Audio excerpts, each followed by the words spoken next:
Il y a quelque chose de pourri dans le royaume du Danemark, comme disait le grand William Shakespeare en français ou William Shakespeare en anglais. Ambition 2030, voilà le programme fièrement affiché par ce pays scandinave. À cette date, il ne doit plus y avoir à naître d'enfants atteints du syndrome de Down, ou plus familièrement d'enfants trisomiques. Les Danois auraient-ils décidé d'allouer des crédits de recherche particuliers à la thérapie des enfants atteints de l'anomalie chromosomique dans le sillage des travaux de la Fondation Jérôme Lejeune ? Que nenni, mon bon ami! La solution finale, si vous me permettez cette expression horrible, est beaucoup plus simple. D'ici 2030, tous les bébés trisomiques doivent être détectés et éliminés avant terme. C'est clair, net et sans bavure. Le gouvernement danois y met de sa poche pour arriver à un tel objectif. À la différence de ce qui se passe dans nombre d'autres pays, l'élimination des bébés dits défectueux est considérée comme un droit depuis 2004 et à partir de cette date, le recours au diagnostic prénatal est devenu gratuit pour toutes les femmes sans limite d'âge. Les conséquences de cette décision ne se sont pas fait attendre. Dès 2005, le nombre de naissances d'enfants trisomiques chutait de 60%. La tendance n'a cessé de s'accentuer pour arriver à la catastrophe actuelle. En 2019, seuls 18 bébés sont nés au Danemark avec un chromosome en trop, et encore parce qu'une partie d'entre eux n'avait pas été détectée. En toute rigueur, seuls 7 bébés auraient dû naître, car pour ces bébés-là, leurs parents avaient pris la décision irrévocable de les conserver. Phénomène aggravant, les 2/3 des Danois trouvent cette terrible situation tout à fait normale. Une telle bonne conscience de l'hygiène propre et polissée fait terriblement froid dans le dos. Faut-il rappeler que les pays scandinaves, dans les années 30, les années 1930, entendons-nous bien, saluaient les avancées en matière de sélection génétique réalisées par un certain gouvernement national socialiste. Les Danois affichent donc un programme Ambition 2030. Ce programme est en effet bien ambitieux, puisque le rêve des théoriciens nazis est en passe de devenir réalité. La question que l'on peut se poser est la suivante. Après la folle ambition d'éliminer les enfants trisomiques, quelles seront les prochaines victimes désignées ? Cela dit, ne nous cachons pas derrière notre petit doigt, la situation n'est guère meilleure en France.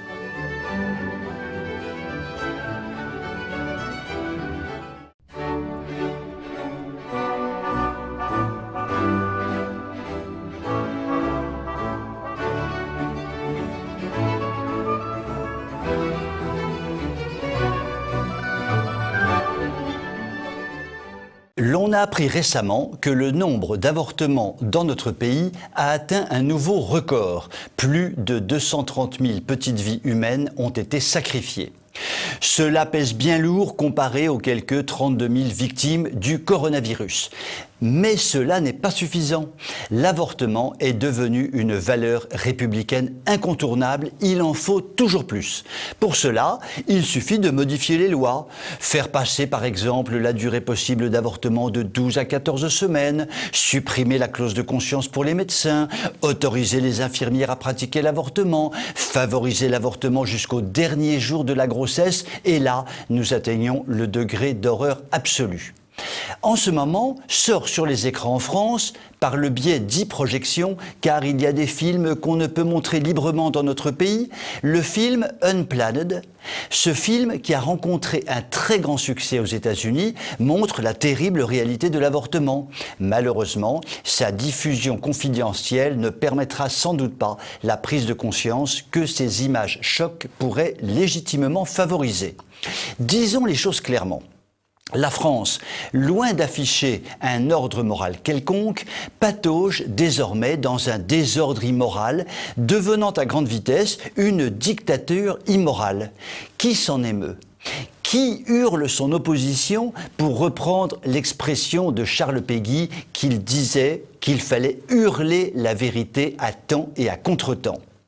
À cet égard, nous serions tellement heureux que de grandes structures, comme par exemple l'Église catholique de France, publient de puissants communiqués officiels, élèvent même l'étendard de la révolte. Ne nous faisons guère d'illusions, selon toute probabilité, cela n'arrivera pas.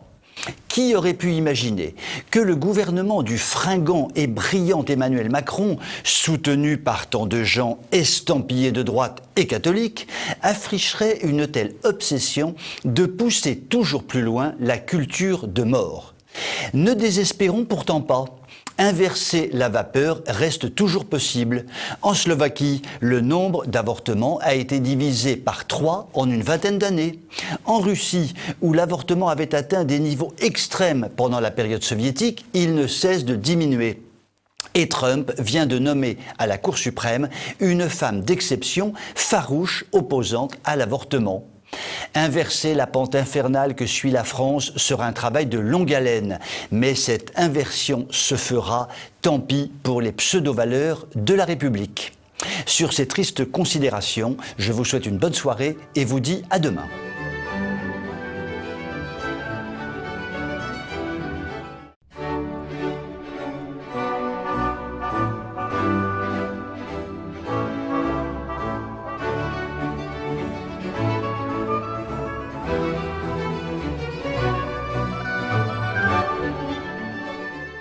Le gouvernement dévoile progressivement le contenu de la loi de finances pour 2021.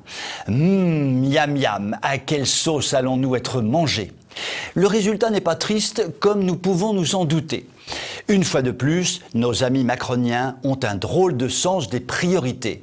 Covid, chômage partiel, économie en berne, recettes fiscales en chute libre, soutien aux entreprises en perdition à coups de milliards pour compenser une politique sanitaire irresponsable, je ne vous fais pas un dessin.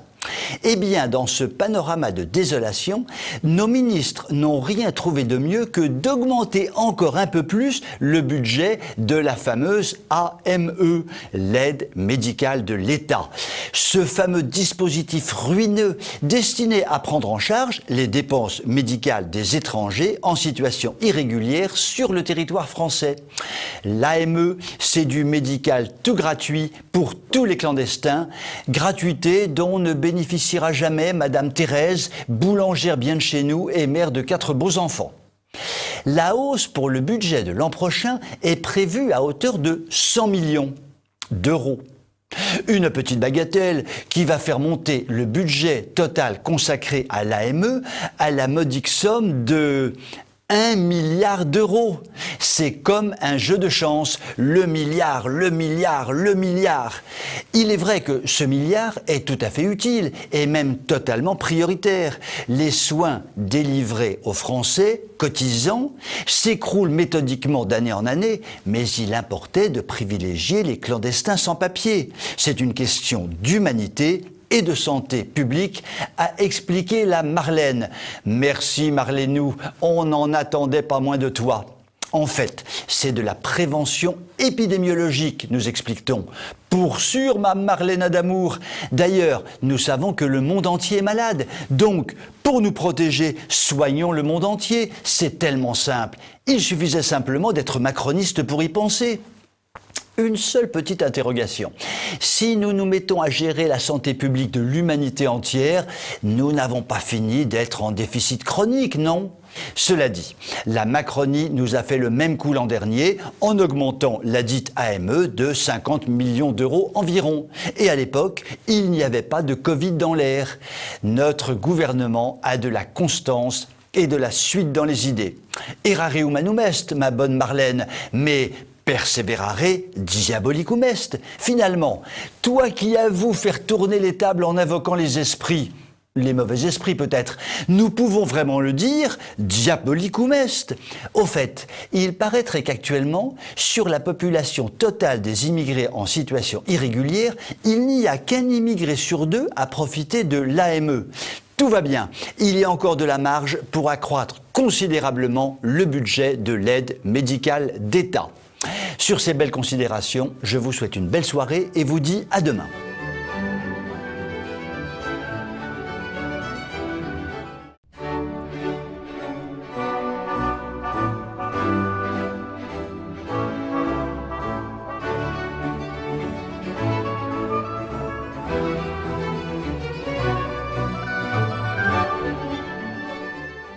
une fois de plus. Alors même qu'il vient d'essuyer une nouvelle condamnation révélant le degré de corruption politique de la justice de notre pays, Éric Zemmour est monté au créneau lors de son dernier grand débat avec le criminologue Alain Boer. Cela pour continuer à ouvrir les yeux de nos compatriotes et mettre des mots sur des réalités que certains refusent obstinément de considérer. Cette fois sur la notion polémique de l'ensauvagement, entre guillemets, de la société. À la lecture quotidienne de la presse, nous en faisons tous l'expérience intime. Il est absolument manifeste que notre société française plonge dans une violence de plus en plus grave. Cela va bien au-delà de ces fameux sentiments d'incivilité et d'insécurité dont se gargarisent nos ministres, qui ont en l'espèce la fâcheuse tendance à être un peu trop sentimentaux. À l'occasion de ce fameux débat sur CNews, Éric Zemmour et Alain Boer ont rappelé sans concession une réalité qui fait mal. Même le mot d'ensauvagement est mal choisi. La France est tout simplement gangrénée par la violence et il est inutile de chercher des néologismes douteux pour décrire cet état de fait. La violence est peut-être le seul mot qui mérite d'être employé. Les chiffres, les vrais et non pas ceux manipulés par les médias, sont implacables. Depuis 1539, depuis l'édit de Villers-Cotterêts, l'institution de l'état civil permet de compter les morts et par extension de connaître la cause de leur mort. Or, le taux d'homicide ne cesse de grimper et même en vient à exploser. En 2019, il a atteint son plus haut niveau jamais calculé et observé en France. Qu'en est-il en 2020 ? Il y a eu le confinement, donc, selon toute vraisemblance, une réduction des occasions d'homicide et de mise à mort violente. En outre, l'année n'est pas terminée.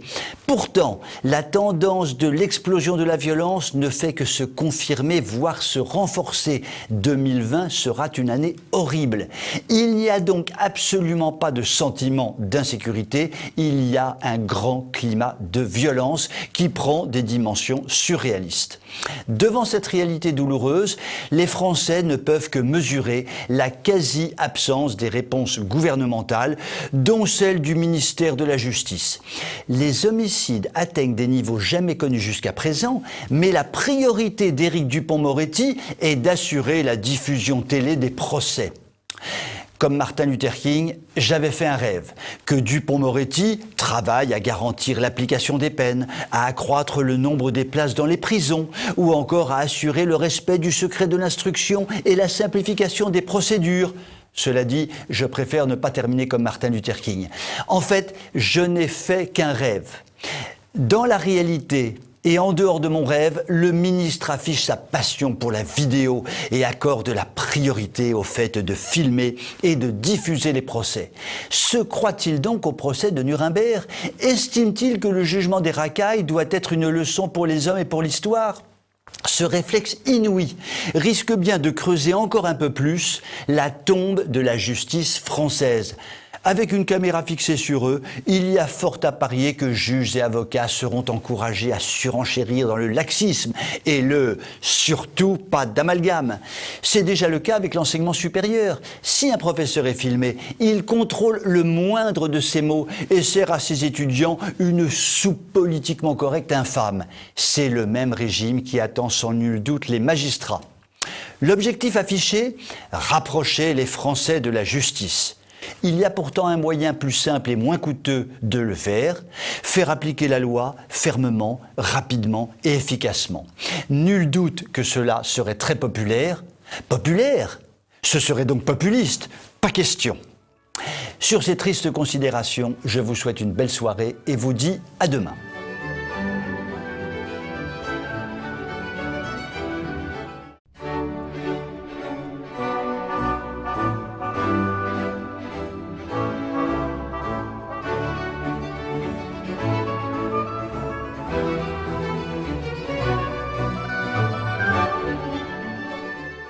La France a un problème avec les mineurs délinquants et étrangers qui, dans la majorité des cas, posent de sérieux soucis à l'ordre public. Sur la seule année 2020, qui est loin d'être terminée, ce ne sont pas moins de 6 309 migrants mineurs délinquants qui ont été placés en garde à vue. Qu'en faire ? On ne sait pas trop. Ils prennent toutes les places des foyers d'hébergement prévus pour ce genre de situation. Mais après 2 minutes 33 secondes d'accueil, ils fuguent dans la joie et la bonne humeur et le petit jeu recommence. Insaisissables et ingérables, les jeunes clandestins mineurs délinquants. S'il s'agissait de simples individus turbulents en culotte courte, nous pourrions estimer que cela n'est pas si grave.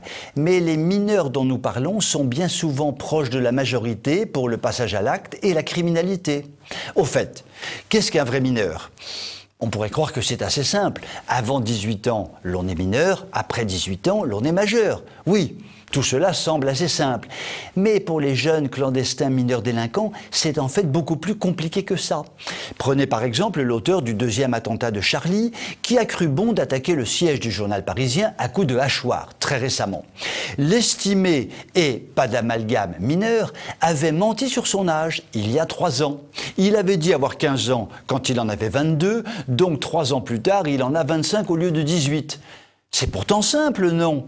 Quand je pense que nous sommes capables de déterminer au carbone 14 l'âge du mammouth sibérien, de reconstituer en 3D les visages de Louis XIV et de Ramsès II, mais que nous sommes incapables de fixer l'âge d'un mineur migrant. C'est bizarroïde tout de même. En plus de tout cela, le droit vient s'en mêler, pour nous en mêler les pinceaux. Il faut avoir 18 ans pour voter, mais 16 pour boire de l'alcool. Quant à la majorité sexuelle, elle est fixée à 15 ans. Vous y comprenez quelque chose, vous ? Moi, pas. Et voilà que des gosses de 12 ans se mettent à vandaliser récemment des boucheries au motif qu'elles vendent des côtelettes de porc et des saucisses. Des saucisses de porc, bien sûr. Cela n'a pourtant rien à voir avec l'immigration, bien évidemment. C'est simplement qu'ils n'aiment pas la bonne grosse choucroute. Mais comme ils sont mineurs, on va uniquement leur tirer les oreilles. Pas trop fort, car cela pourrait vraiment leur faire mal. Et ils pourront continuer à terroriser les braves gens à coups de grenades lacrymogènes. Une chose est sûre, la caractéristique majoritaire de la majorité de nos dirigeants depuis des lustres, c'est bien l'incompétence absolue en matière de délinquance. Sur cette haute envolée, je vous souhaite une excellente soirée et vous dis à demain.